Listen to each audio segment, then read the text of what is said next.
在这儿，你可以俯瞰整个北京市。北京城的历史建筑、现在规划和未来发展都在这里了。它就是北京市的规划展览馆，这里头足足有1302平方米的北京城沙盘，还有全木质的故宫紫禁城模型。今天你就从1层开始带你们走一圈，记得点赞、收藏、加关注啊！全方位立体化带你们了解大北京。进来1层大厅以后啊，这个模型我们一定要先看一下，它有一个非常好听的名字，叫做北京湾。在整个沙盘上，我们可以清晰的看到，它呢是3面环山，北枕燕山，西吃太行，而整个北京城就处在华北平原的最北端。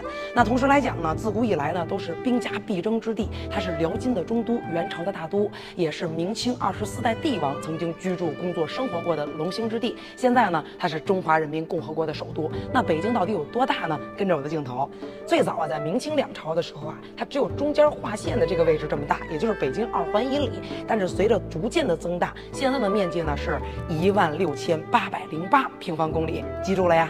到2层啊，展区可就多了。先看这个啊，北京的城市总体规划展区，它展示的是北京市2016到2035年的总体规划。在这里头，你能够深切的体会到首都到底是怎么建成的。来到2层，最受瞩目的展区当属这儿了。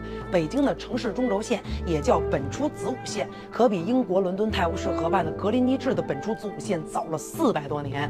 它呀，南起永定门，北至钟鼓楼，承载的是明清到现在603年的历史。同时，正在进行北京第8处世界物质文化遗产的申报。一旦成功，它将成为世界上第1条以城市中轴线为申报对象的世界物质文化遗产。现在它展出的是北京的城市中轴线以及周边所有的建筑群体。瞧瞧这儿，它就是镇馆沙盘，1302平方米的北京城市展览模型。它的比例呀是1:750，占地面积呢是1302平方米，展示的是北京市4环路以内以及5环路局部城市布局和规划。这个北京城市规划模型在3层，咱建议啊，想看全景的就先上4层看，在4层这儿拍完照片呢，带着你们家孩子呀找找自己家住在哪儿，然后咱们再回3层仔细找找北京的标志性建筑。看这儿啊，中央电视塔。这儿呢就是中央电视台，我们俗称的央视大裤衩儿。这边呢就是中华尊，北京的第1高楼。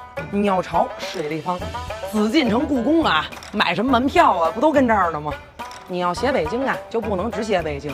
你要写北海西单王府井，南锣鼓巷柳青青；你要写天坛地坛鼓楼前那一线牵的小胡同。现在这北京哪哪都人多，一票难求。今儿来这儿也算带着你们游了一圈北京城了啊！3层还有个必看区域啊，就是这个故宫的木质模型啊，它的比例是1:200，长呢是8.95米，宽呢是4.94米，高0.77米。咱反正也抢不着这故宫的票，不如来这儿看看，这是艺术品啊！这个非常还原啊！这还去什么故宫啊？你看后边那午门啊，那角楼那叫一精致，东西6宫、中轴3大殿，这一下不全看明白了吗？